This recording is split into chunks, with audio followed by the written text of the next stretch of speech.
ਜਿਹੜੀ ਗਲਤੀ ਬਾਦਲ ਦਲ ਨੇ ਕੀਤੀ ਸੀ ਉਹੀ ਗਲਤੀ ਆਮ ਆਦਮੀ ਪਾਰਟੀ ਕਰ ਰਹੀ ਹੈ। ਉਵੇਂ ਹੀ ਪੰਥ ਦੇ ਸਰੋਕਾਰ ਪੰਥਕ ਜਜ਼ਬਾਤਾਂ ਦੀ ਕੋਈ ਕਿਸੇ ਕਿਸਮ ਦੀ ਨੁਮਾਇੰਦਗੀ ਕੋਈ ਕਦਰ ਨਹੀਂ ਤੇ ਉਵੇਂ ਹੀ ਕਿਸਾਨੀ ਨਾਲ ਪੰਗਾ। ਤੇ ਇਸ ਮੌਕੇ ਇਸ ਗੱਲ ਦੀ ਸ਼ਰਮ ਨਹੀਂ ਮੰਨੀ ਜਾ ਰਹੀ ਕਿ ਅਸੀਂ ਮੁਲਾਕਾਤ ਲਈ ਗੱਲਬਾਤ ਲਈ ਸੱਦ ਕੇ ਲੀਡਰਾਂ ਨੂੰ ਫੜ ਲਿਆ, ਉਲਟਾ ਹੋਰ ਲੀਡਰਾਂ ਨੂੰ ਉਸੇ ਟ੍ਰੈਪ ਵਿੱਚ ਫਸਾ ਕੇ ਸੱਦ ਕੇ ਫੜਨ ਲਈ ਭਗਵੰਤ ਮਾਨ ਦੀ ਸਰਕਾਰ ਨੇ ਕਿਸਾਨ ਜਥੇਬੰਦੀਆਂ ਦੀ ਲੀਡਰਸ਼ਿਪ ਨੂੰ ਗੱਲਬਾਤ ਦਾ ਸੱਦਾ ਦਿੱਤਾ ਸੀ। ਬੜਾ ਮਕਾਰੀ ਨਾਲ ਚਲਾਕੀ ਨਾਲ ਇਹ ਜਚਾਇਆ ਜਾ ਰਿਹਾ ਕਿ ਲੋਕ ਤਾਂ ਖੁਸ਼ ਬੜੇ ਨੇ, ਲੱਡੂ ਵੰਡ ਰਹੇ ਨੇ ਜੀ, ਭੰਗੜੇ ਪਾ ਰਹੇ ਨੇ, ਡੀਜੇ ਲੱਗੇ ਹੋਏ ਨੇ, ਬੜੀਆਂ ਖੁਸ਼ੀਆਂ ਮਨਾਈਆਂ ਜਾ ਰਹੀਆਂ ਨੇ ਕਿ ਕਿਸਾਨਾਂ ਨੂੰ ਤੁਸੀਂ ਛੱਤਰ ਫੇਰ ਕੇ ਭਜਾਤਾ। ਜਿਹੜਾ ਨੈਰੇਟਿਵ ਸਿਰਜ ਕੇ ਆਮ ਆਦਮੀ ਪਾਰਟੀ ਸੱਤਾ ਚ ਆਈ ਸੀ, ਪੰਥ ਤੇ ਪੰਜਾਬ ਦਾ ਹਤੈਸ਼ੀ ਆ ਜੀ ਅਸੀਂ, ਉਹ ਸਾਰੀ ਗੱਲ ਦੀ ਫੂਕ ਨਿਕਲੀ ਹੋਈ। ਆਮ ਆਦਮੀ ਪਾਰਟੀ ਪੂਰਾ ਜ਼ੋਰ ਲਾ ਕੇ ਜਚਾ ਰਹੀ ਆ ਕਿ ਸਾਡੇ ਤਾਂ ਦਿੱਲੀ ਵਿੱਚ ਕੇਜਰੀਵਾਲ ਨੂੰ ਤੇ ਹੋਰ ਲੀਡਰਾਂ ਨੂੰ ਬੀਜੇਪੀ ਵਾਲੇ ਤੰਗ ਬੜਾ ਕਰਦੇ ਆ, ਸਾਨੂੰ ਤਾਂ ਵੋਟਾਂ 'ਚ ਹਰਾਇਆ। ਪਰ ਬਹੁਤ ਸਾਰੇ ਫੈਸਲਿਆਂ ਦੇ ਵਿੱਚ ਬੀਜੇਪੀ ਤੇ ਆਮ ਆਦਮੀ ਪਾਰਟੀ ਦੀ ਸਾਂਝ ਆ ਜਿਹੜੀ ਉਹ ਸਪਸ਼ਟ ਤੌਰ ਤੇ ਸਾਰਿਆਂ ਦੇ ਸਾਹਮਣੇ ਨਸ਼ਰ ਹੁੰਦੀ। ਮੁਸਲਮਾਨਾਂ ਨੂੰ ਗਾਲ ਕੱਢ ਕੇ ਉਹਨਾਂ ਖਿਲਾਫ ਨਫ਼ਰਤ ਭੜਕਾ ਕੇ ਹਿੰਦੂ ਵੋਟ ਬੈਂਕ ਝੋਲੀ 'ਚ ਪਾਉਣ ਦੀਆਂ ਕੋਸ਼ਿਸ਼ਾਂ ਨੇ। ਉਵੇਂ ਹੀ ਇੱਕ ਸਿੱਖ ਕੌਮ ਨੂੰ, ਸਿੱਖਾਂ ਨੂੰ ਚੜਾ ਕੇ, ਸਿੱਖਾਂ ਨੂੰ ਜਲੀਲ ਕਰਕੇ ਭਾਰਤ ਦੇ ਵਿੱਚੋਂ ਵੋਟ ਬਟੋਰਨ ਦਾ ਕੰਮ ਵੀ ਨਾਲ ਦੀ ਨਾਲ ਚੱਲ ਰਿਹਾ। ਜਿਵੇਂ ਕਿਸੇ ਵੇਲੇ ਕਾਂਗਰਸ ਨੇ ਸਾਰੇ ਭਾਰਤ ਦੀਆਂ ਵੋਟਾਂ ਬਟੋਰ ਲਈ ਪੰਥ ਨੂੰ ਤੇ ਪੰਜਾਬ ਨੂੰ ਧਰਮ ਯੁੱਧ ਮੋਰਚੇ ਨੂੰ ਬਦਨਾਮ ਕੀਤਾ ਸੀ, ਉਵੇਂ ਹੁਣ ਉਸੇ ਰਾਹ ਦੇ ਉੱਤੇ ਉਸੇ ਸਟ੍ਰੈਟਜੀ ਦੇ ਵਿੱਚ ਚੱਲ ਕੇ ਬੀਜੇਪੀ ਵਾਲੇ ਸੰਤ ਭਿੰਡਰਾਂ ਵਾਲਿਆਂ ਤੋਂ ਲੈ ਕੇ ਭਾਈ ਅਮਰਤਪਾਲ ਸਿੰਘ ਤੱਕ ਦੀ ਗੱਲ ਕਰਦੇ। ਟੀਵੀ 84 ਉੱਤੇ ਪ੍ਰੋਗਰਾਮ ਖਬਰ ਦੀ ਖਬਰ ਦੇਖ ਰਿਹਾ ਹੈ ਸਾਰੇ ਦਰਸ਼ਕਾਂ ਨੂੰ ਮੈਂ ਸਰਬਜੀਤ ਸਿੰਘ ਘੁਮਾਣ ਫਤਿਹ ਅਰਜ ਕਰਦਾ ਜੀ। ਵਾਹਿਗੁਰੂ ਜੀ ਕਾ ਖਾਲਸਾ, ਵਾਹਿਗੁਰੂ ਜੀ ਕੀ ਫਤਿਹ। ਸਿਆਸਤ ਇੱਕ ਇਹੋ ਜਿਹੀ ਖੇਡ ਆ ਜਿਹਦੇ ਵਿੱਚ ਹਰ ਕਦਮ ਸੋਚ ਸਮਝ ਕੇ ਪੂਰਨ ਤਸੱਲੀ ਨਾਲ ਚੱਕਣਾ ਹੁੰਦਾ ਤੇ ਇਸ ਖੇਡ ਦੇ ਵਿੱਚ ਨੈਰੇਟਿਵ ਜਿਹੜੇ ਆ, ਬਰਤਾਂਤ ਸਿਰਜਣੇ ਕਿਸੇ ਗੱਲ ਦੇ, ਇਹ ਬੜੇ ਅਸਰ ਵਾਲੇ ਹੁੰਦੇ ਆ, ਬੜਾ ਭਾਵਪੂਰਤ ਕੰਮ ਹੁੰਦਾ। ਇਸ ਵੇਲੇ ਨੈਰੇਟਿਵ ਦੀ ਲੜਾਈ ਬੜੇ ਜ਼ੋਰਾਂ ਤੇ, ਕਈ ਮਸਲੇ ਕਈ ਗੱਲਾਂ ਨੇ ਜਿਨ੍ਹਾਂ ਦੇ ਆਧਾਰ ਦੇ ਉੱਤੇ ਆਪਾਂ ਨੂੰ ਆਪਣੀ ਕੌਮ ਨੂੰ ਸੋਚਣ ਦੀ ਲੋੜ। ਆਪਣੀ ਕੌਮ ਵਾਲੇ ਪਾਸੇ ਨੂੰ ਆਉਣ ਤੋਂ ਪਹਿਲਾਂ ਅੱਜ ਅਜੀਤ ਅਖਬਾਰ ਦੇ ਵਿੱਚ ਜਿਹੜੀ ਸ਼ਿਵ ਸੈਨਾ ਬਾਲ ਠਾਕਰੇ ਹੈ, ਸ਼ਿਵ ਸੈਨਾ ਬਾਲ ਠਾਕਰੇ, ਸੰਜੇ ਰਾਊਤ ਉਹਦਾ ਰਾਜ ਸਭਾ ਮੈਂਬਰ ਆ। ਅੱਜ ਅਜੀਤ ਅਖਬਾਰ ਦੇ ਵਿੱਚ ਉਹਦਾ ਇੱਕ ਆਰਟੀਕਲ, ਇੱਕ ਲੇਖ ਛਪਿਆ ਜਿਹਦੇ ਵਿੱਚ ਉਹਨੇ ਮੋਟੇ ਤੌਰ ਤੇ ਗੱਲ ਇਹ ਆਖੀ ਆ ਕਿ ਭਾਜਪਾ ਦੀ ਕਮਾਂਡ ਹੇਠ ਇਹ ਜਿਹੜਾ ਮੁਲਕ ਹੈ ਇਹ ਹਿੰਦੂ ਪਾਕਿਸਤਾਨ, ਵੀ ਜਿਵੇਂ ਕਿਸੇ ਵੇਲੇ ਮੁਸਲਮਾਨ ਆਧਾਰਿਤ ਪਾਕਿਸਤਾਨ ਦੀ ਗੱਲ ਚੱਲੀ ਸੀ, ਉਵੇਂ ਹੁਣ ਹਿੰਦੂ ਪਾਕਿਸਤਾਨ ਦੀ ਦਿਸ਼ਾ ਜਿਹੜੀ ਆ ਉਧਰ ਨੂੰ ਭਾਰਤ ਨੂੰ ਭਾਜਪਾ ਵਾਲੇ ਲੈ ਕੇ ਜਾ ਰਹੇ ਨੇ। ਤੇ ਇਸ ਮੁਲਕ ਦੇ ਵਿੱਚ ਬੜੇ ਜ਼ੋਰ ਸ਼ੋਰ ਦੇ ਨਾਲ ਇਹ ਭਾਵਨਾ ਭਰੀ ਜਾ ਰਹੀ ਆ ਵੀ ਅਸੀਂ ਮੁਸਲਮਾਨਾਂ ਦੇ ਨਾਲ ਨਹੀਂ ਰਹਿਣਾ। ਤੇ ਬਾਰ-ਬਾਰ ਮੁਸਲਮਾਨਾਂ ਨੂੰ ਟਾਰਗੇਟ ਕਰਕੇ Hindu polarisation, Hindu vote bank ਆਪਦੇ ਹੱਕ ਵਿੱਚ ਕਰਨ ਦੀਆਂ ਜਿਹੜੀਆਂ ਨੀਤੀਆਂ ਨੇ ਭਾਜਪਾ ਦੀਆਂ, ਇਹਦੇ ਉੱਤੇ ਗੱਲ ਕਰਦਿਆਂ ਉਹਨੇ ਕਿਹਾ ਕਿ ਜਿਵੇਂ ਇੱਥੇ ਮਹਾਰਾਸ਼ਟਰ ਦੇ ਵਿੱਚ ਨਿਤਿਸ਼ ਰਾਣੇ ਨਾਂ ਦੇ ਇੱਕ ਮੰਤਰੀ ਨੇ ਇਹ ਕਿਹਾ ਵੀ ਮਟਨ ਦੀਆਂ ਦੁਕਾਨਾਂ ਹਿੰਦੂਆਂ ਤੇ ਮੁਸਲਮਾਨਾਂ ਦੀਆਂ ਅੱਡ-ਅੱਡ ਹੋਣੀਆਂ ਚਾਹੀਦੀਆਂ ਨੇ। ਤੇ ਜਿਵੇਂ ਉੱਤਰ ਪ੍ਰਦੇਸ਼ ਦੀ ਭਾਜਪਾ ਵਿਧਾਇਕ ਕੇਤਕੀ ਸਿੰਘ ਨੇ ਕਿਹਾ ਕਿ ਮੁਸਲਮਾਨਾਂ ਲਈ ਹਸਪਤਾਲਾਂ 'ਚ ਵੱਖਰੇ ਵਾਰਡ ਬਣਾਓ। ਤੇ ਇਵੇਂ ਹੀ ਮੁਲਕ ਦਾ ਪ੍ਰਧਾਨ ਮੰਤਰੀ ਵੋਟਾਂ ਵੇਲੇ ਕਹਿ ਰਿਹਾ ਸੀ ਕਿ ਜਿਹੜੇ ਮੁਸਲਮਾਨ ਨੇ ਉਹ ਹਿੰਦੂ ਔਰਤਾਂ ਦੇ ਮੰਗਲ ਸੂਤਰ ਖੋਹ ਕੇ ਲੈ ਜਾਣਗੇ। ਤੇ ਇਸ ਤਰ੍ਹਾਂ ਦੀਆਂ ਜਿਹੜੀਆਂ ਗੱਲਾਂ ਨੇ ਹਿੰਦੂ ਵਰਸਸ ਮੁਸਲਮਾਨ, ਇਹ ਬਣਾ ਕੇ ਮਤਲਬ ਸੰਜੇ ਰਾਊਤ ਦੇ ਅਨੁਸਾਰ ਮੁਲਕ ਦੇ ਵਿੱਚ ਵੋਟਾਂ ਦਾ ਧਰੁਵੀਕਰਨ, ਜਿਹਨੂੰ ਪੋਲਰਾਈਜੇਸ਼ਨ ਕਹਿੰਦੇ ਆ, ਵੀ ਉਹ ਚੱਲ ਰਿਹਾ। ਤੇ ਇਹਦਾ ਭਾਜਪਾ ਨੂੰ ਲਾਭ ਹੁੰਦਾ ਜਾਂ ਨਹੀਂ ਹੁੰਦਾ, पर मोदी शाह दा राज ये शिव सैना दे बाल ठाकरे दे संजय राउत दे शब्द ने जिहड़े मैं बोल रहा कि मोदी अते शाह दा जिहड़ा राज आ ये एक दिन जावेगा पर जांदे जांदे वो देश नूं टुकड़ियां च वंड के जाणगे। पिछले 10 सालां च भारत च हिंदू अते मुसलमान दो ਵੱਖ-ਵੱਖ राष्ट्र बन गए ने। ये माहौल बंटवारे वर्गा है। शिवाजी दे इतिहास नूं बदलना, हिंदू मुसलमानां लई वखरियां दुकानां दी मंग करना, ये सब एक सोची समझी मूर्खता है जो भारत नूं हिंदू पाकिस्तान बनन वल धक रही है। इस लेख दे विच जिहड़ी छावा करके फिल्म आई है पिछले दिनी, उस तो बाद विच शिवाजी मरहटा की कहानी सुना के जिस तरीके नाल मुसलमानां दे खिलाफ बहुत फिरका परस्ती वाला माहौल सिरजा गया, औरंगजेब नूं केंद्र च रख के एक पूरी नफरत की लहर जिहड़ी आ भारत विच चलाई गई ते इत्थों तक गल्लां होईयां कि उहदी कवर पुट के सिटणी है। जिहड़ी संजय राउत ने इस बारे आपदी गल कीती है कि जिहड़े लोग औरंगजेब की कवर पुट्टण नूं फिरदे है, ਉਹ ਜਿਹੜੇ ਲੋਕ ਨੇ ਉਹ ਕਬਰ ਵਿੱਚ ਪਏ ਔਰੰਗਜ਼ੇਬ ਤੋਂ ਵੀ ਜ਼ਿਆਦਾ ਖਤਰਨਾਕ ਨੇ। ਬਿਲਕੁਲ ਉਹ ਗੱਲਾਂ ਜਿਨ੍ਹਾਂ ਕਰਕੇ ਔਰੰਗਜ਼ੇਬ ਨੂੰ ਨਫ਼ਰਤ ਕਰਨੀ ਬਣਦੀ ਹੈ, ਉਹੀ ਗੱਲਾਂ ਇਹ ਲੋਕ ਕਰਦੇ ਨੇ ਜਿਹੜੇ ਕਹਿੰਦੇ ਆ ਕਿ ਅਸੀਂ ਔਰੰਗਜ਼ੇਬ ਦੇ ਉਲਟਵਾਂ ਉਹਦੇ ਖਿਲਾਫ ਆ ਤੇ ਉਹਨੇ ਆਹ ਕੀਤਾ ਤੇ ਉਹਨੇ ਉਹ ਕੀਤਾ। ਇਸ ਲੇਖ ਦਾ ਸਾਡੇ ਨਾਲ ਕੀ ਸੰਬੰਧ ਹੈ, ਸਾਡੀ ਕੌਮ ਨਾਲ ਕੀ ਸੰਬੰਧ ਹੈ? ਜਿਹੜਾ ਕੁਝ ਮੁਸਲਮਾਨਾਂ ਨਾਲ ਬੀਜੇਪੀ ਵੱਲੋਂ ਕੀਤਾ ਜਾ ਰਿਹਾ, ਉਹਨਾਂ ਨਾਲ ਸਮਝ ਲਓ ਵੀ ਥੋੜਾ ਜਿਹਾ ਪਹਿਲਾਂ ਹੋ ਰਿਹਾ ਤੇ ਨਾਲ ਦੀ ਨਾਲ ਸਾਡਾ ਨੰਬਰ ਵੀ ਬੀਜੇਪੀ ਵੱਲੋਂ ਭਾਗਵੇਂ ਬ੍ਰਿਗੇਡ ਵੱਲੋਂ ਲਾਇਆ ਜਾ ਰਿਹਾ। ਜੋ ਕੁਝ ਸਾਡੇ ਕੌਮ ਦੇ ਧਰਮ ਦੇ ਸਮਾਜ ਦੇ ਵਿੱਚ ਚੱਲ ਰਿਹਾ, ਉਹੀ ਸਾਰਾ ਕੁਝ ਹੈ ਜਿਹੜਾ ਕੁਝ ਭਾਗਵੇਂ ਬ੍ਰਿਗੇਡ ਵੱਲੋਂ, ਹਿੰਦੂ ਤਵੀਆਂ ਵੱਲੋਂ, ਬ੍ਰਾਹਮਣਵਾਦ ਵੱਲੋਂ, ਡੀਪ ਸਟੇਟ ਵੱਲੋਂ ਮੁਸਲਮਾਨਾਂ ਨਾਲ ਕੀਤਾ ਜਾ ਰਿਹਾ। ਗੱਲ ਨੈਰੇਟਿਵ ਦੀ ਹੈ। ਨੈਰੇਟਿਵ ਬੜੀ ਅੱਜ ਦੇ ਸਮੇਂ ਦੀ ਇੱਕ ਕਾਰਗਰ ਸਟ੍ਰੈਟਜੀ ਜਾਂ ਹਥਿਆਰ ਹੈ। ਜਿਹੜੀਆਂ ਕੌਮਾਂ, ਜਿਹੜੀਆਂ ਧਿਰਾਂ ਦਾ ਨੈਰੇਟਿਵ ਆ, ਉਹ ਧਿਰਾਂ ਉਹਨਾਂ ਦਾ ਹੱਥ ਉੱਤੇ ਰਹਿੰਦਾ। ਨੈਰੇਟਿਵ ਸਿਰਜਣ ਦੇ ਬੜੇ ਢੰਗ ਤਰੀਕੇ ਨੇ, ਕਿਤਾਬਾਂ, ਅਖਬਾਰ, ਮੈਗਜ਼ੀਨ, ਮੀਡੀਆ। ਹੁਣ ਤਾਂ ਸੋਸ਼ਲ ਮੀਡੀਆ ਇੱਕ ਬਹੁਤ ਵੱਡਾ ਹਥਿਆਰ ਹੈ। ਸੋ ਇਸ ਗੱਲ ਵਿੱਚ ਆਪਾਂ ਨੂੰ ਪਿਛਲੇ ਦੌਰ ਦਾ ਜੇ ਤਜਰਬਾ ਚੇਤੇ ਕਰਨਾ ਹੋਵੇ ਤਾਂ ਆਮ ਆਦਮੀ ਪਾਰਟੀ ਨੇ ਸੋਸ਼ਲ ਮੀਡੀਆ ਦੇ ਰਾਹੀਂ ਨੈਰੇਟਿਵ ਸਿਰਜ ਕੇ ਹੀ ਸੱਤਾ ਹਥਿਆ ਲਈ। ਉਸ ਮੌਕੇ ਪੰਜਾਬ ਦੇ ਵਿੱਚ ਲੰਮੇ ਅਰਸੇ ਤੋਂ ਕਾਮਯਾਬ ਚੱਲਦੀ ਆ ਰਹੀ ਸ਼੍ਰੋਮਣੀ ਅਕਾਲੀ ਦਲ ਨਾਂ ਦੀ ਪਾਰਟੀ ਪੰਥਕ ਵੋਟ ਬੈਂਕ ਗਵਾ ਚੁੱਕੀ ਸੀ। ਆਮ ਆਦਮੀ ਪਾਰਟੀ ਨੇ ਉਸੇ ਵੋਟ ਬੈਂਕ ਨੂੰ ਕਿ ਅਸੀਂ ਬਰਗਾੜੀ ਬਾਈਬਲ ਦਾ ਇਨਸਾਫ ਦੇਵਾਂਗੇ, ਇਸ ਤਰੀਕੇ ਨਾਲ ਝੋਲੀ ਪਾ ਲਿਆ। ਦੂਜਾ ਕਿਸਾਨੀ ਵੋਟ ਬੈਂਕ ਸੀ, ਉਹ ਬਾਦਲ ਦਲ ਕੋਲੋਂ ਜਾਂ ਅਕਾਲੀ ਦਲ ਕੋਲੋਂ ਕਿਸਾਨ ਸੰਘਰਸ਼ ਵੇਲੇ ਖੁੱਸ ਗਿਆ ਸੀ। ਇਹਨਾਂ ਦੋਨੇ ਵੋਟ ਬੈਂਕਾਂ ਨੇ ਆਮ ਆਦਮੀ ਪਾਰਟੀ ਨੂੰ ਸੱਤਾ ਤੇ ਲੈ ਆਂਦਾ। ਪਰ ਜਿਹੜੀ ਗਲਤੀ ਬਾਦਲ ਦਲ ਨੇ ਕੀਤੀ ਸੀ, ਉਹੀ ਗਲਤੀ ਆਮ ਆਦਮੀ ਪਾਰਟੀ ਕਰ ਰਹੀ ਹੈ। ਉਵੇਂ ਹੀ ਪੰਥ ਦੇ ਸਰੋਕਾਰ, ਪੰਥਕ ਜਜ਼ਬਾਤਾਂ ਦੀ ਕੋਈ ਕਿਸੇ ਕਿਸਮ ਦੀ ਨੁਮਾਇੰਦਗੀ, ਕੋਈ ਕਦਰ ਨਹੀਂ, ਤੇ ਉਵੇਂ ਹੀ ਕਿਸਾਨੀ ਨਾਲ ਪੰਗਾ। ਆਪਾਂ ਕੱਲ ਗੱਲ ਕੀਤੀ ਸੀ, ਅੱਜ ਇੱਥੇ ਅਖਬਾਰਾਂ ਤੇ ਲੱਗਿਆ ਕਿ ਕਿਵੇਂ ਧੂਕੜੀਸ ਕਰਕੇ ਕਿਸਾਨ ਸੰਘਰਸ਼ ਵਾਲਾ ਜਿਹੜਾ ਸ਼ੰਭੂ ਖਨੌਰੀ ਬਾਰਡਰ ਵਾ ਉਹ ਖੋਲਿਆ ਗਿਆ। ਤੇ ਇਸ ਮੌਕੇ ਇਸ ਗੱਲ ਦੀ ਸ਼ਰਮ ਨਹੀਂ ਮੰਨੀ ਜਾ ਰਹੀ ਕਿ ਅਸੀਂ ਮੁਲਾਕਾਤ ਲਈ, ਗੱਲਬਾਤ ਲਈ ਸੱਦ ਕੇ ਲੀਡਰਾਂ ਨੂੰ ਫੜ ਲਿਆ।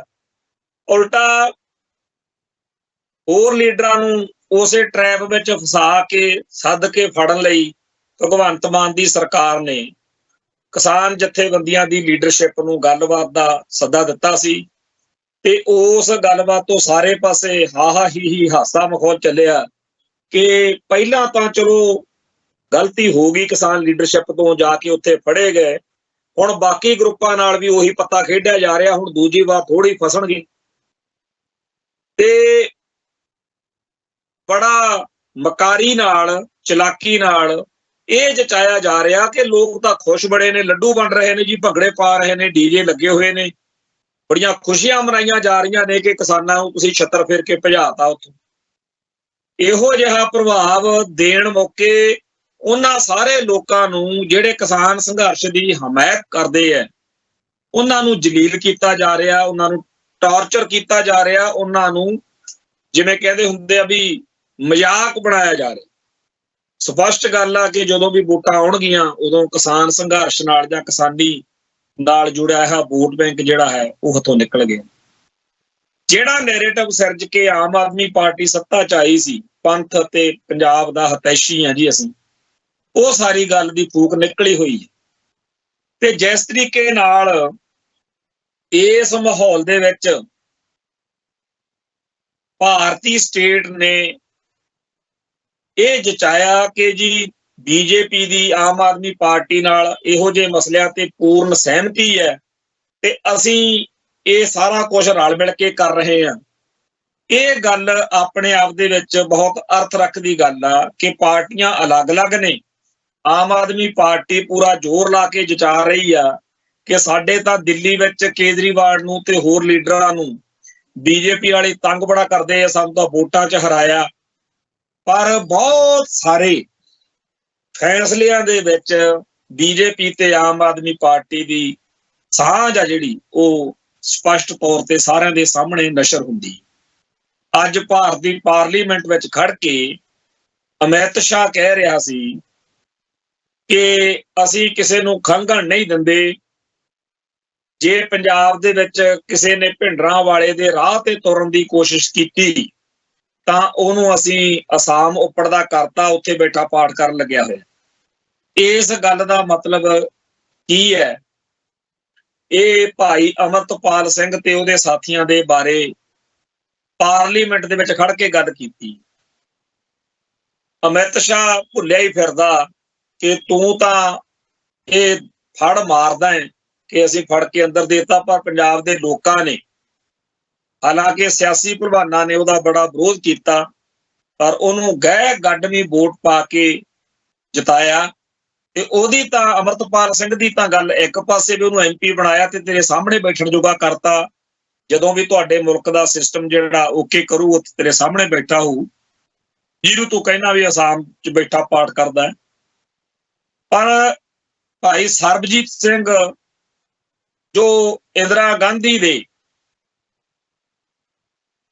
ਕਾਂਡ ਦੇ ਵਿੱਚ ਚਰਚਾ 'ਚ ਆਏ ਸ਼ਹੀਦ ਭਾਈ ਬੇਅੰਤ ਸਿੰਘ ਦੇ ਸਪੁੱਤਰ, ਉਹਦੀ ਜਿੱਤ ਦਾ ਕਾਰਨ ਵੀ ਉਹੀ ਆ ਜਿਹਨੂੰ ਤੁਸੀਂ ਕਹਿੰਦੇ ਹੋ ਅਮਿਤ ਸ਼ਾਹ ਜੀ ਵੀ ਉਹ ਡਿਬਰੂਗੜ੍ਹ ਜੇਲ੍ਹ 'ਚ ਬੈਠਾ।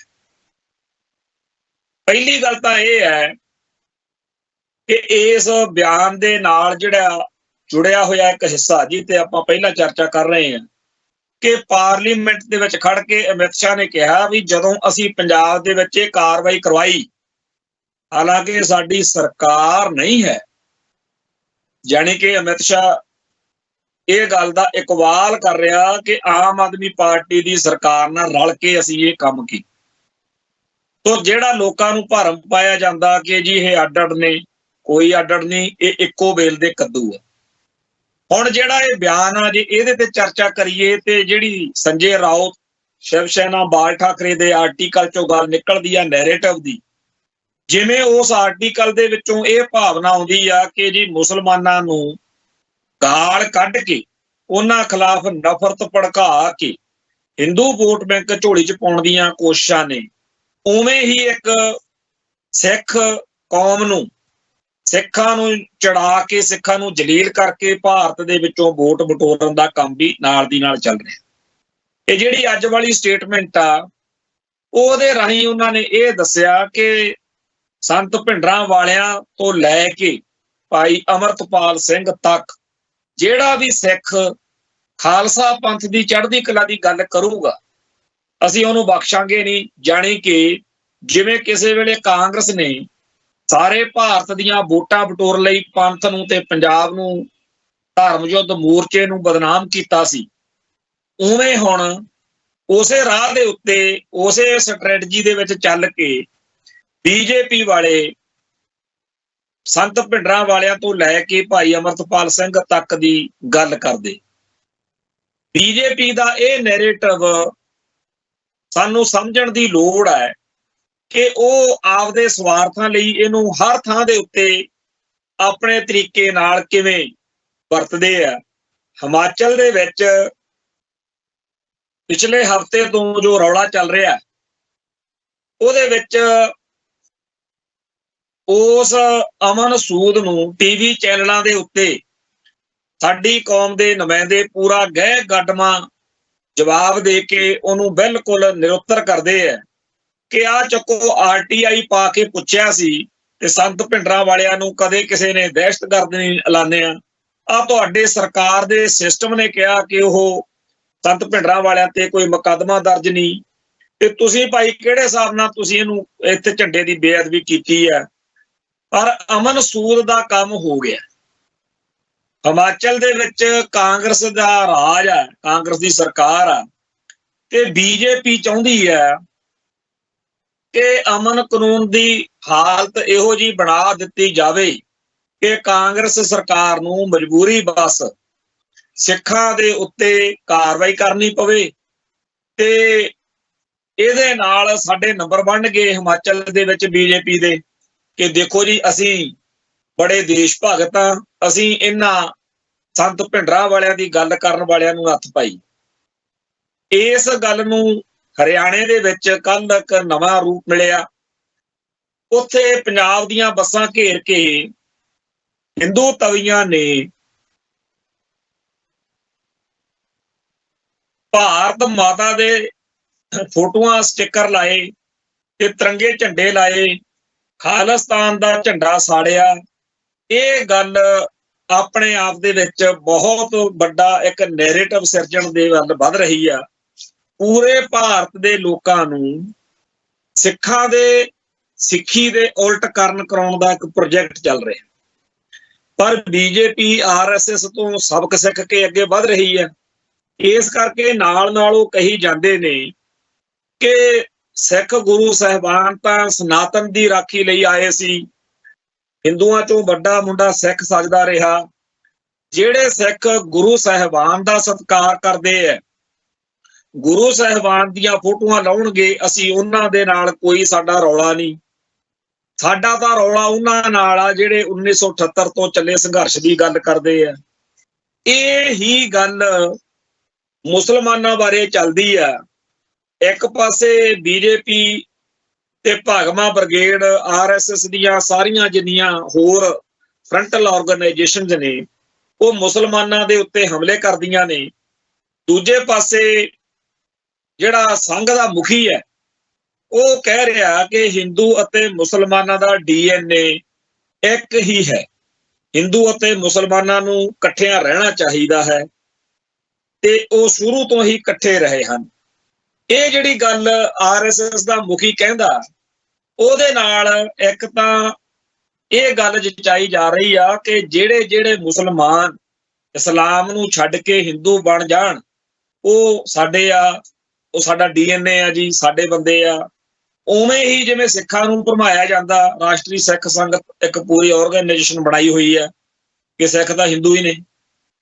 ਸੋ ਸਿੱਖਾਂ ਅਤੇ ਮੁਸਲਮਾਨਾਂ ਦੇ ਬਾਰੇ ਇੱਕ ਸਾਂਝਾ ਏਜੰਡਾ ਜਿਹੜਾ ਹੈ ਉਹ ਇੱਕੋ ਦਿਸ਼ਾ ਵਿੱਚ ਇਸ ਮੌਕੇ ਨੈਰੇਟਿਵ ਸਿਰਜ ਕੇ ਵਧਾਇਆ ਜਾ ਰਿਹਾ, ਜਿਹਦੇ ਤਹਿਤ ਅਸਲ ਵਿੱਚ ਭਾਰਤ ਦੇ ਹਰ ਖਿੱਤੇ ਦੇ ਵਿੱਚੋਂ ਹਿੰਦੂ ਤਵੀ ਵੋਟ ਬੈਂਕ, ਕਿਉਂਕਿ ਬਾਕੀ ਕੌਮਾਂ ਨੇ ਆਪਦੀਆਂ ਗਿਣਤੀਆਂ ਘਟਾ ਲਈਆਂ, ਜਿਹੜਾ ਪਿਛਲੇ ਕਈ ਦਿਨ ਤੋਂ ਰੌਲਾ ਚੱਲਦਾ ਹੈ, ਤੇ ਉਸ ਗੱਲ ਦੇ ਵਿੱਚ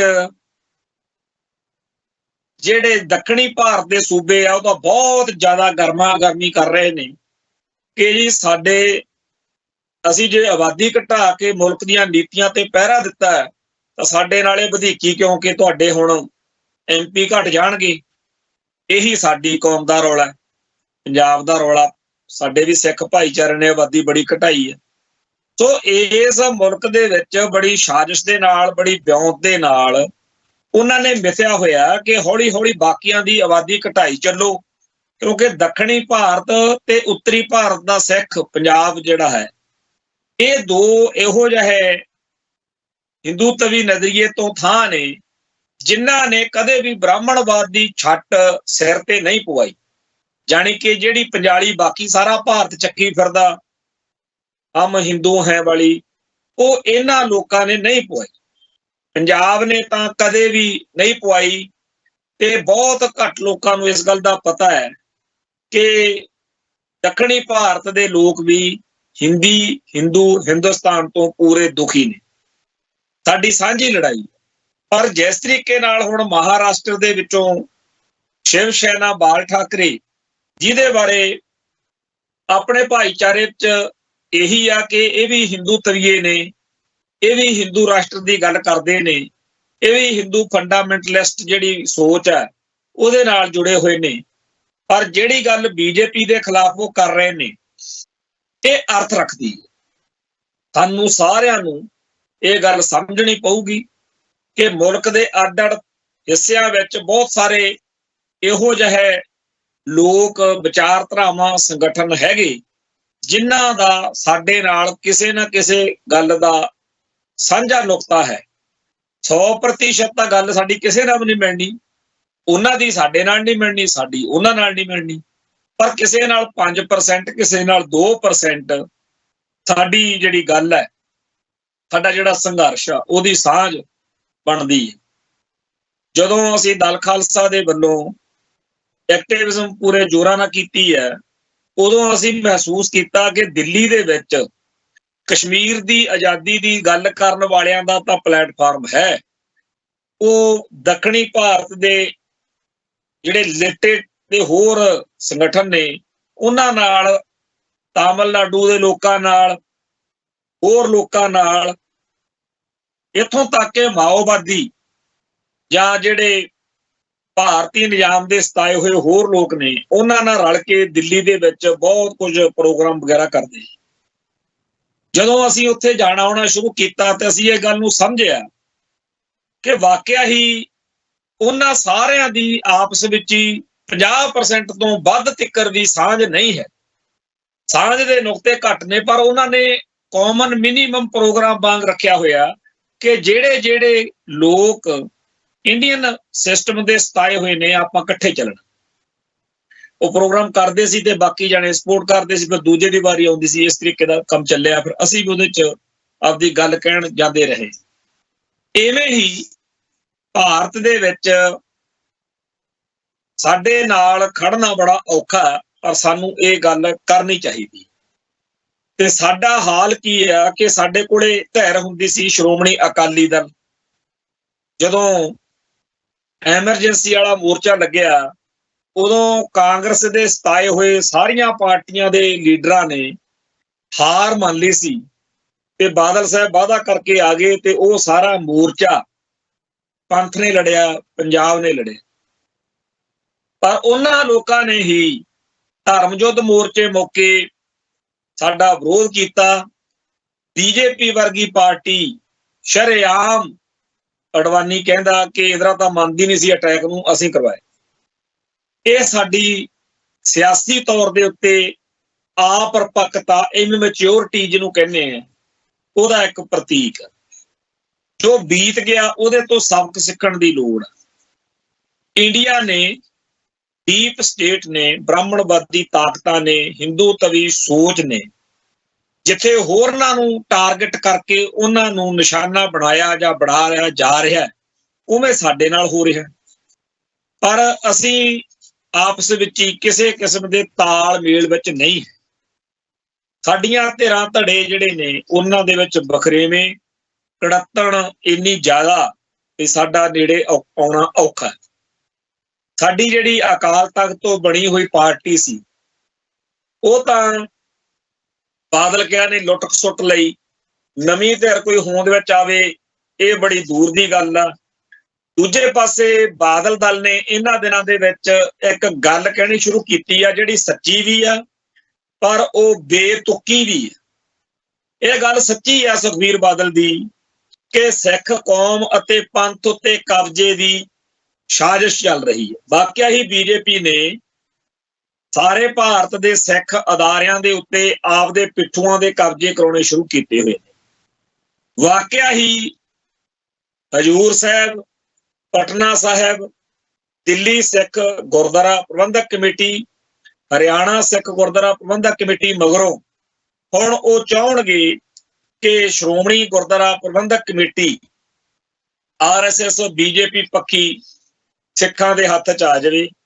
ਪਰ ਅਸੀਂ ਇਹ ਪੁੱਛਦੇ ਹਾਂ ਕਿ ਸੁਖਬੀਰ ਸਿੰਘ ਬਾਦਲ ਤੇ ਉਹਦੇ ਲਾਣੇ ਨੇ ਹੀ ਇਹ ਮਾਹੌਲ ਸਿਰਜਿਆ। ਬੀਜੇਪੀ ਦੀ ਕੀ ਮਜਾਲ ਸੀ ਕਿ ਉਹ ਪੰਥ ਨਾਲ, ਪੰਜਾਬ ਨਾਲ ਇਦਾਂ ਦੀ ਕੋਈ ਖੇਡ ਜਾਂਦੀ। ਜਦੋਂ ਇਹਨਾਂ ਨੇ ਸਾਂਝ ਪਾਈ, ਇਹ ਭੁੱਲ ਹੀ ਗਏ ਕਿ ਸਾਡੀਆਂ ਕੌਮਾਂ ਦੀ ਸਾਂਝ ਨਹੀਂ ਹੈ, ਧਰਮਾਂ ਦੀ ਸਾਂਝ ਨਹੀਂ ਹੈ ਵੀ ਅਸੀਂ ਜਾ ਕੇ ਮੰਦਰਾਂ 'ਚ ਤਿਲਕ ਲਵਾਉਣੇ ਆ। ਉਹਨਾਂ ਨੂੰ ਤਾਂ ਉਹਨਾਂ ਦਾ ਧਰਮ ਅਲਾਓ ਕਰਦਾ ਵੀ ਉਹ ਗੁਰਦੁਆਰਿਆਂ 'ਚ ਆਉਣ ਤੇ ਸਾਰੇ ਕਾਰਜ ਜਿਹੜੇ ਕੋਈ ਸਿੱਖ ਕਰ ਸਕਦਾ ਹੈ ਉਹ ਕਰ ਲੈਣ, ਉਹਨਾਂ ਦਾ ਧਰਮ ਅਲਾਓ ਕਰਦਾ। ਪਰ ਜਿਹੜੀਆਂ ਗੱਲਾਂ ਦੀ ਸਾਡਾ ਧਰਮ ਆਗਿਆ ਨਹੀਂ ਦਿੰਦਾ, ਉਹ ਸਾਰੀਆਂ ਗੱਲਾਂ ਕਰਨ ਕਰਾਉਣ ਵਾਲਾ ਸਿਸਟਮ ਜਿਹੜਾ ਹੈ ਉਹ ਬਾਦਲ ਕਿਆਂ ਨੇ ਅਪਣਾ ਕੇ ਸਾਡੇ ਧਰਮ ਦੀ ਹੇਠੀ ਕੀਤੀ, ਹਾਨੀ ਕੀਤੀ। ਉਹਨਾਂ ਨੇ ਕਮਜ਼ੋਰ ਇਰਾਦੇ ਵਾਲੇ ਜਾਂ ਸਿਆਸੀ ਲਾਲਸਾਵਾਂ ਰੱਖਣ ਵਾਲੇ ਬਹੁਤ ਸਾਰੇ ਲੀਡਰ ਜਿਹੜੇ ਆ ਉਹ ਪੱਟ ਲਏ ਤੇ ਉਹਨਾਂ ਰਾਹੀਂ ਹੁਣ ਜੇ ਉਹ ਪੰਜਾਬ ਦੇ ਵਿੱਚ ਆਪਦੀ ਸਿਆਸਤ ਅੱਗੇ ਵਧਾਉਂਦੇ ਆ ਤਾਂ ਇਹ ਦੁਸ਼ਮਣ ਬਾਤ ਕਰੇ ਅਣਹੋਣੀ। ਤੁਸੀਂ ਦੁਸ਼ਮਣ ਨੂੰ ਦੁਸ਼ਮਣ ਨਹੀਂ ਨਾ ਸਮਝਿਆ। ਤੁਸੀਂ ਤਾਂ ਉਦੋਂ ਇੱਕ ਗੱਲ ਤੇ ਬਹਿ ਗਏ ਕਿ ਸਾਡੀ ਜੀ ਸੁਖਬੀਰ ਬਾਦਲ ਤੇ ਹਰਸਿਮਰਤ ਕੌਰ ਸਾਡੇ ਟੱਬਰ ਨੂੰ ਬਸ ਵਜ਼ੀਰ ਬਣਾ ਦਿਆ ਕਰੋ, ਸਾਡਾ ਬਿਨਾਂ ਸ਼ਰਤ ਸਮਝੌਤਾ। ਸੋ ਇਸ ਗੱਲ ਦੇ ਲਈ ਸਾਨੂੰ ਕੋਈ ਕਿਸੇ ਨੂੰ ਸ਼ੱਕ ਨਹੀਂ ਕਿ ਬੀਜੇਪੀ ਪੰਜਾਬ ਦੇ ਵਿੱਚ ਪੰਥ ਦੇ ਵਿੱਚ ਕਬਜ਼ਾ ਚਾਹੁੰਦੀ ਹੈ। ਪਰ ਇਹ ਗੱਲ ਸੁਖਬੀਰ ਬਾਦਲ ਜਦੋਂ ਕਹਿੰਦਾ ਤਾਂ ਉਹਦੇ ਉੱਤੇ ਗੁੱਸਾ ਚੜਦਾ, ਕੌਮ ਨੂੰ ਰੋਹ ਚੜਦਾ ਵੀ ਤੂੰ ਇਹ ਗੱਲ ਜਦੋਂ ਕਹਿ ਰਿਹਾ ਤੂੰ ਸ਼ਰਮ ਕਰ, ਇਹ ਦਿਨ ਪੰਥ ਦੇ ਉੱਤੇ ਤੈਂ ਹੀ ਲੈ ਕੇ ਆਂਦੇ। ਅੱਜ ਜਦੋਂ ਅਕਾਲ ਤਖਤ ਸਾਹਿਬ ਦੇ ਜਥੇਦਾਰਾਂ ਨੂੰ ਲਾ ਕੇ, ਉਹਨਾਂ ਜਥੇਦਾਰਾਂ ਨੂੰ ਲਾ ਕੇ, ਅਪਮਾਨਜਨਕ ਤਰੀਕੇ ਨਾਲ ਲਾ ਕੇ, ਜਿਨ੍ਹਾਂ ਨੇ 2 ਦਸੰਬਰ ਨੂੰ ਚਾਹਿਆ ਸੀ ਕਿ ਇੱਕ ਨਰੋਆ ਨਵਾਂ ਅਕਾਲੀ ਦਲ ਸਿਰਜ ਲਈਏ ਜਿਹੜਾ ਭਾਰਤੀ ਨਿਜ਼ਾਮ, ਕਾਨੂੰਨ, ਵਿਧਾਨ, ਮੁੱਖ ਧਾਰਾ ਦੇ ਅੰਦਰ ਕੋਈ ਗੱਲ ਕਰ ਸਕੇ, ਪਰ ਉਲਟਾ ਬਾਦਲ ਕਿਆਂ ਨੇ ਜੋ ਕੁਝ ਕੀਤਾ ਕਤਰਿਆ, ਉਹਦੇ ਬਾਰੇ ਅੱਜ ਮਨਪ੍ਰੀਤ ਸਿੰਘ ਅਯਾਲੀ ਦੀ ਇੱਕ ਵੀਡੀਓ ਸੁਣੀ। ਇਕਬਾਲ ਸਿੰਘ ਝੁੰਦਾ, ਬਾਬਾ ਬਲਬੀਰ ਸਿੰਘ, ਬਾਬਾ ਹਰਨਾਮ ਸਿੰਘ ਤੇ ਹੋਰ ਸਾਰੇ ਜਿਹੜੇ ਕਿਸੇ ਵੇਲੇ ਸੁਖਬੀਰ ਸਿੰਘ ਬਾਦਲ ਦੇ ਜਾਂ ਬਾਦਲ ਦਲ ਦੇ, ਜਿਹਨੂੰ ਇਹ ਸ਼੍ਰੋਮਣੀ ਅਕਾਲੀ ਦਲ ਕਹਿ ਕੇ ਗੁੰਮਰਾਹ ਕਰਦੇ ਆ, ਉਸ ਧਿਰ ਦੇ ਜਿਹੜੇ ਸੰਗੀ ਸਾਥੀ ਰਹੇ ਨੇ, ਜਿਨ੍ਹਾਂ ਨੂੰ ਅੱਜ ਪੂਰਾ ਮਲਾਲ ਆ ਕਿ ਸਾਨੂੰ ਅੱਜ ਇਹ ਕਹਿੰਦੇ ਆ ਬੀਜੇਪੀ ਦੇ ਏਜੰਟ ਨੇ। ਭਾਈ ਜੇ ਇਹ ਬੀਜੇਪੀ ਦੇ ਏਜੰਟ ਨੇ ਤਾਂ ਤੁਸੀਂ ਕੀ ਸੀ? ਤੁਸੀਂ ਵੀ ਤਾਂ ਬੀਜੇਪੀ ਦੇ ਏਜੰਟ ਹੀ ਸੀ। ਉਦੋਂ ਤਾਂ ਰਾਸ਼ਟਰੀ ਸਿੱਖ ਸੰਗਤ ਦੀ ਲੋੜ ਹੀ ਨਹੀਂ ਸੀ ਲੱਗਦੀ ਜਦੋਂ ਬਾਦਲ ਸਾਹਿਬ ਸਰਗਰਮ ਸੀ। ਸੋ ਕੁੱਲ ਮਿਲਾ ਕੇ ਪੰਜਾਬ ਦੀ ਧਰਤੀ ਉੱਤੇ ਬਾਦਲ ਕਿਆਂ ਨੇ ਜਿਹੜਾ ਇਹ ਸੋਚਿਆ ਹੋਇਆ ਕਿ ਜਾਂ ਅਸੀਂ ਜਾਂ ਕੋਈ ਨਹੀਂ, ਇਹ ਚੀਜ਼ ਨੇ ਇੰਨਾ ਜ਼ਿਆਦਾ ਨੁਕਸਾਨ ਕਰ ਦਿੱਤਾ ਤੇ ਗਾਹ ਹੋਣਾ ਹੈ ਕਿ ਜਿਹੜੀਆਂ ਹੋਰ ਕਰੂੰਬੜਾ ਫੁੱਟਦੀਆਂ ਨੇ ਉਹਨਾਂ ਕੋਲ ਕੋਈ ਅਲਟਰਨੇਟਿਵ, ਕੋਈ ਰਾਹ ਬਚਦਾ ਨਹੀਂ। ਤੇ ਇਸ ਮਾਹੌਲ ਦੇ ਵਿੱਚ ਫਿਰ ਪੰਥ ਦੀ ਸ਼ਕਤੀ ਵੰਡੇ ਜਾਣਾ ਸੁਭਾਵਿਕ ਆ, ਨਿੱਕੇ ਨਿੱਕੇ ਦਲ ਬਣਦੇ ਆ।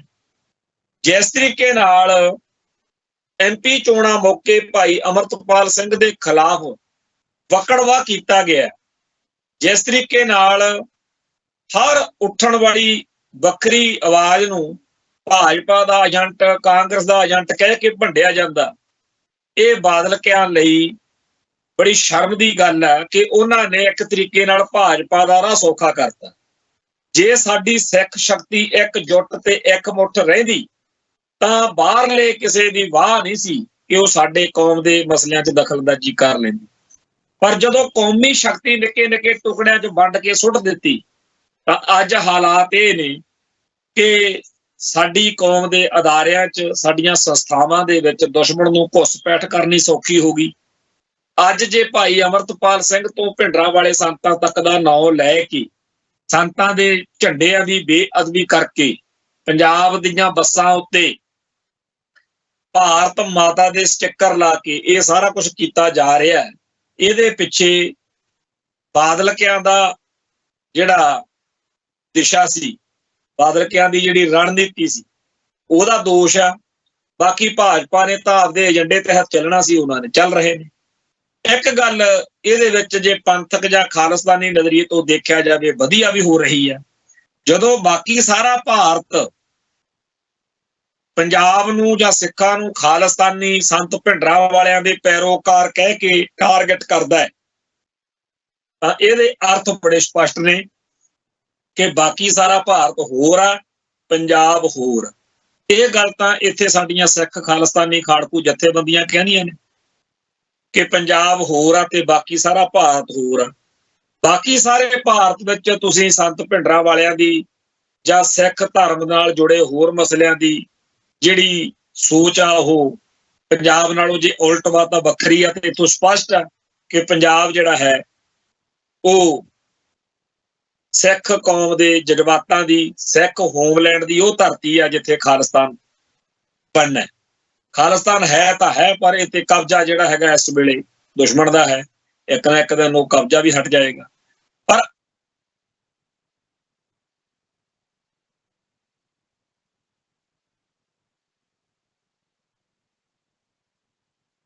ਕਦੇ ਆਮ ਆਦਮੀ ਪਾਰਟੀ ਕੋਈ ਪੁੱਠੇ ਸਿੱਧੇ ਕੰਮ ਕਰਦੀ ਆ, ਕਦੇ ਪੰਜਾਬ ਦੀ ਕਾਂਗਰਸ, ਕਦੇ ਪੰਜਾਬ ਦਾ ਜਿਹੜਾ ਹੋਰ ਸੰਗਠਨ ਨੇ, ਸਾਰੇ ਜਣੇ ਰਲ ਮਿਲ ਕੇ ਬੀਜੇਪੀ ਦਾ ਰਾਹ ਸੌਖਾ ਕਰਦੇ। ਤੇ ਜਿਹੜਾ ਮੁਲਕ ਦੇ ਵਿੱਚ ਮੁਸਲਮਾਨਾਂ ਦੇ ਪ੍ਰਤੀ ਵਿਹਾਰ ਆ, ਉਹ ਹੁਣ ਸਿੱਖਾਂ ਪ੍ਰਤੀ ਵੀ ਦਿਨੋਂ ਦਿਨ ਜਿਹੜਾ ਹੈ ਉਹ ਵੱਧ ਰਿਹਾ। ਇੱਥੇ ਗੱਲ ਕਰੀਏ ਜਿਹੜੇ ਡਿਬਰੂਗੜ੍ਹ ਵਾਲੇ ਨੇ, ਉਹਨਾਂ ਨੂੰ ਅੱਜ ਅਜਨਾਲੇ ਕੋਰਟ 'ਚ ਪੇਸ਼ ਕੀਤਾ ਗਿਆ। ਉਹਨਾਂ ਦਾ ਰਿਮਾਂਡ ਜਿਹੜਾ ਹੈ ਉਹ ਕੁਛ ਦਿਨ ਦਾ ਮਿਲਿਆ ਤੇ ਯਕੀਨਨ ਇਹ ਜਿਹੜੀ ਗੱਲ ਵਾ ਕਿ ਉੱਥੇ ਰਿਮਾਂਡ ਦੌਰਾਨ ਉਹਨਾਂ ਦੇ ਉੱਤੇ ਕੇਸ ਜਿਹੜਾ ਹੈ ਉਹ ਹੋਰ ਮਜ਼ਬੂਤ ਕਰਨ ਦੇ ਲਈ ਯਤਨ ਹੋਣਗੇ। ਪਰ ਇਹ ਗੱਲ ਤਾਂ ਸਾਫ਼ ਦਿਖਦੀ ਹੋਈ ਆ ਕਿ ਵੋਟਾਂ ਤੱਕ ਭਾਈ ਅਮਰਤਪਾਲ ਸਿੰਘ ਨੂੰ ਆਮ ਆਦਮੀ ਪਾਰਟੀ ਤੇ ਬੀਜੇਪੀ ਇਹ ਨਹੀਂ ਚਾਹੁੰਦੇ ਹੈਗੇ ਕਿ ਇਹ ਬਾਹਰ ਆ ਜਾਣ, ਤੇ ਇਹਨਾਂ ਨੂੰ ਅੰਦਰ ਰੱਖਣ ਦੇ ਲਈ ਹਰ ਯਤਨ ਜਿਹੜਾ ਹੈਗਾ ਕੀਤਾ ਜਾ ਰਿਹਾ। ਇੱਕ ਪਾਸੇ ਕਿਸਾਨ ਸੰਘਰਸ਼ ਵਿੱਚ ਖਾਕੀ ਵਰਦੀ ਦਾ ਕਹਿਰ ਪਿਆ, ਦੂਜੇ ਪਾਸੇ ਬਲਡੋਜ਼ਰ ਚੱਲ ਰਹੇ ਨੇ, ਤੀਜੇ ਪਾਸੇ ਥਾਂ ਥਾਂ ਦੇ ਉੱਤੇ ਝੂਠੇ ਪੁਲਿਸ ਮੁਕਾਬਲੇ ਹੋ ਰਹੇ ਨੇ। ਭਾਈ ਦਲਜੀਤ ਸਿੰਘ ਬਿੱਟੂ ਤੇ ਭਾਈ ਸਤਨਾਮ ਸਿੰਘ ਖੰਡਾ, ਭਾਈ ਰਜਿੰਦਰ ਸਿੰਘ ਮੁਗਲਵਾਲ, ਭਾਈ ਸਤਨਾਮ ਸਿੰਘ ਝੰਜੀਆਂ, ਬਾਬਾ ਹਰਦੀਪ ਸਿੰਘ ਮਹਿਰਾਜ, ਭਾਈ ਭੁਪਿੰਦਰ ਸਿੰਘ ਭਲਵਾਨ, ਭਾਈ ਲਾਲ ਸਿੰਘ ਅਕਾਲਗੜ੍ਹ, ਭਾਈ ਅਮਰੀਕ ਸਿੰਘ ਈਸੜੂ, ਭਾਈ ਸੁਖਦੇਵ ਸਿੰਘ ਡੋਡ ਤੇ ਭਾਈ ਮਨਜੀਤ ਸਿੰਘ ਫਗਵਾੜਾ ਤੇ ਹੋਰ ਸਿੰਘਾਂ ਨੇ ਇਸ ਨੁਕਤੇ ਉੱਤੇ ਆਖਿਆ ਕਿ ਇਹ ਜਿਹੜਾ ਪੁਲਿਸ ਮੁਕਾਬਲਿਆਂ ਦਾ ਰੁਝਾਨ ਆ, ਇਹ ਮਨੁੱਖੀ ਹੱਕਾਂ ਲਈ ਖਤਰੇ ਦਾ ਸੰਕੇਤ ਆ। ਇਸ ਲਈ ਉਹਨਾਂ ਨੇ ਲੋਕਾਂ ਨੂੰ ਨਾਲ ਲੈ ਕੇ ਇਹਦੀਆਂ ਜਾਂਚਾਂ ਪੜਤਾਲਾਂ ਕਰਨ ਦਾ ਜਿਹੜਾ ਕੰਮ ਆ ਉਧਰ ਨੂੰ ਤੁਰਨ ਦਾ ਫੈਸਲਾ ਵੀ ਕੀਤਾ। ਤੋ ਜਿਹੜੇ ਪੁਲਿਸ ਮੁਕਾਬਲੇ ਚੱਲ ਰਹੇ ਨੇ ਇਹ ਸਭ ਨੂੰ ਪਤਾ ਕਿ ਝੂਠੇ ਨੇ। ਪਹਿਲਾਂ ਵੀ ਪੁਲਿਸ ਨੇ ਕੋਈ ਕਸਰ ਨਹੀਂ ਛੱਡੀ ਬੀਤੇ ਦੌਰ ਵਿੱਚ, ਪਰ ਹੁਣ ਇਹ ਕੰਮ ਬਹੁਤ ਜ਼ੋਰਾਂ ਸ਼ੋਰਾਂ ਨਾਲ ਚੱਲ ਰਿਹਾ ਤੇ ਪੁਲਿਸੀਏ ਫੇਰ ਫਸਣਗੇ। ਤੇ ਪੰਜਾਬ ਦੇ ਵਿੱਚ ਜਿਹੜਾ ਕਿਸਾਨ ਸੰਘਰਸ਼ ਆ ਉਹਦੇ ਵਿੱਚ ਇੱਕ ਅਜੀਬੋ-ਗਰੀਬ ਗੱਲ ਦੇਖਣ ਨੂੰ ਮਿਲੀ ਹੈ ਕਿ ਬਾਰਡਰ ਤੋਂ ਜਿਹੜੀਆਂ ਟਰੈਕਟਰ ਟਰਾਲੀਆਂ ਤੇ ਹੋਰ ਸਮਾਨ ਸੀ ਉਹ ਪੁਲਿਸ ਧੂ ਕੇ ਪਟਿਆਲੇ ਲੈ ਆਈ।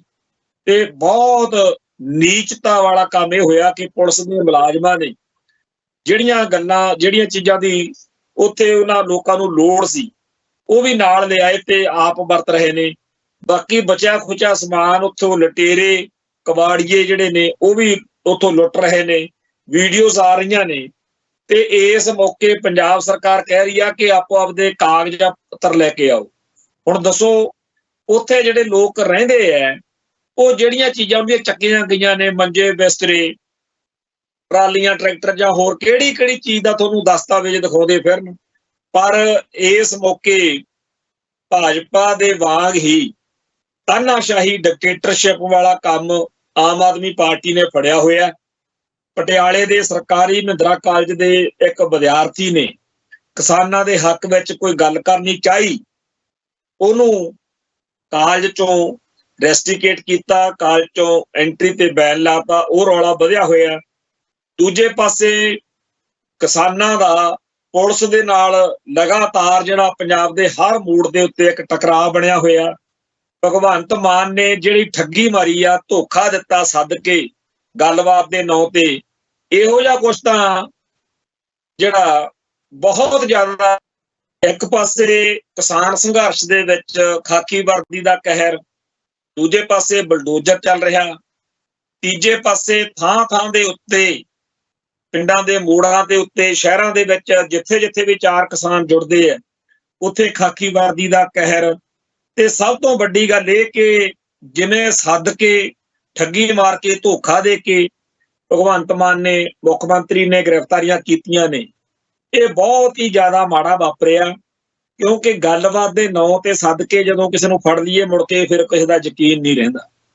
ਮੈਨੂੰ ਯਾਦ ਹੈ ਕਿ ਖਾੜਕੂ ਲਹਿਰ ਦੇ ਮੌਕੇ, ਚੰਦਰ ਸ਼ੇਖਰ ਦੀ ਸਰਕਾਰ ਮੌਕੇ, ਸਰਕਾਰ ਨੇ ਸਾਰੇ ਸਿੱਖ ਜੁਝਾਰੂਆਂ ਨੂੰ ਲਾਂਘਾ ਦੇ ਕੇ ਖੁਦ ਇੱਥੇ ਗੱਲਬਾਤ ਹੋ ਰਹੀ ਸੀ।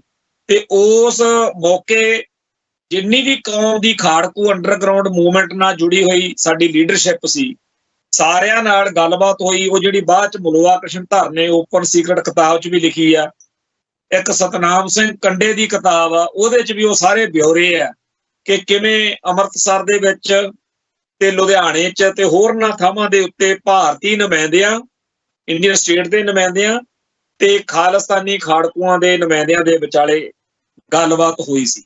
ਸੋ ਗੱਲਬਾਤ ਤਾਂ ਆ ਹੁਣ ਜਿਹੜਾ ਯੂਕਰੇਨ ਤੇ ਰਸ਼ੀਆ ਦੀ ਐਡੀ ਜ਼ੋਰਦਾਰ ਜੰਗ ਵਾ, ਉੱਥੇ ਵੀ ਚੱਲਦੀ ਰਹਿੰਦੀ ਹੈ। ਹੋਰ ਵੀ ਮੁਲਕਾਂ ਦੀਆਂ ਜੰਗਾਂ ਦੇ ਨਾਲ ਨਾਲ ਡਾਇਲੋਗ ਤਾਂ ਚੱਲਦਾ ਰਹਿੰਦਾ, ਪਰ ਜਦੋਂ ਇਸ ਤਰੀਕੇ ਨਾਲ ਠੱਗੀ ਧੋਖੇਬਾਜ਼ੀ ਕੋਈ ਕਰੇ, ਉੱਥੇ ਫਿਰ ਭਰੋਸਾ ਖਤਮ ਹੋ ਜਾਂਦਾ। ਪਰ ਪੰਜਾਬ ਨੂੰ ਡਰਾਉਣਾ, ਪੰਜਾਬ ਨੂੰ ਇਸ ਤਰੀਕੇ ਨਾਲ ਕਦੀ ਬੇਸੀ ਇਹਨਾਂ ਤੋਂ ਈਨ ਮਨਾ ਲਾਂਗੇ, ਇਹ ਮੁਸ਼ਕਲ ਆ। ਜਿਹੜੇ ਕਿਸਾਨ ਸੰਘਰਸ਼ ਨੇ ਮੋਦੀ ਵਰਗੇ ਥੰਮ ਨੂੰ ਅਕਲ ਦੇਤੀ, ਇਹ ਭਾਈ ਜਿਹੜਾ ਹੈਗਾ ਇਹ ਭਗਵੰਤ ਮਾਨ, ਇਹਦੀ ਕਿੱਡੀ ਕੁ ਬਾਤ ਆ। ਸੋ ਜਿਹੜਾ ਆਉਣ ਵਾਲਾ ਸਮਾਂ ਉਹਦੇ ਵਿੱਚ ਸਾਫ਼ ਦਿਖਦਾ ਹੈਗਾ ਕਿ ਹਿੰਦੂ ਤਵੀ ਨੈਰੇਟਿਵ ਜਿਹੜਾ ਹੈ, ਉਹਦੇ ਕਰਕੇ ਸਾਨੂੰ ਤੰਗੀਆਂ ਆਉਣਗੀਆਂ। ਸਾਡੀ ਕੌਮ ਦੀ ਸਿਆਣਪ, ਸਾਡੀ ਬੌਧਿਕਤਾ, ਸਾਡੀ ਇੰਟੈਲੀਜੈਂਸੀ ਇਸ ਗੱਲ 'ਚ ਆ ਕਿ ਅਸੀਂ ਇਸ ਗੱਲ ਦੇ ਵਿੱਚੋਂ ਕੋਈ ਰਾਹ ਕੱਢੀਏ। ਖਾਸ ਤੌਰ ਦੇ ਉੱਤੇ ਜਿਹੜੀਆਂ ਧਿਰਾਂ ਧੜਿਆਂ ਨਾਲ ਸਾਡੀ ਕਿਸੇ ਨੁਕਤੇ ਤੇ ਸਾਂਝ ਬਣ ਸਕਦੀ ਆ, ਉਹਨਾਂ ਨਾਲ ਮੇਲ ਮਿਲਾਪ ਕਰੀਏ। ਇੱਥੇ ਸਮਾਪਤੀ ਕਰਦੇ ਹਾਂ ਜੀ, ਫਿਰ ਮਿਲਾਂਗੇ। ਨਾਨਕ ਨਾਮ ਚੜ੍ਹਦੀ ਕਲਾ, ਤੇਰੇ ਭਾਣੇ ਸਰਬੱਤ ਦਾ ਭਲਾ। ਵਾਹਿਗੁਰੂ ਜੀ ਕਾ ਖਾਲਸਾ, ਵਾਹਿਗੁਰੂ ਜੀ ਕੀ ਫਤਿਹ।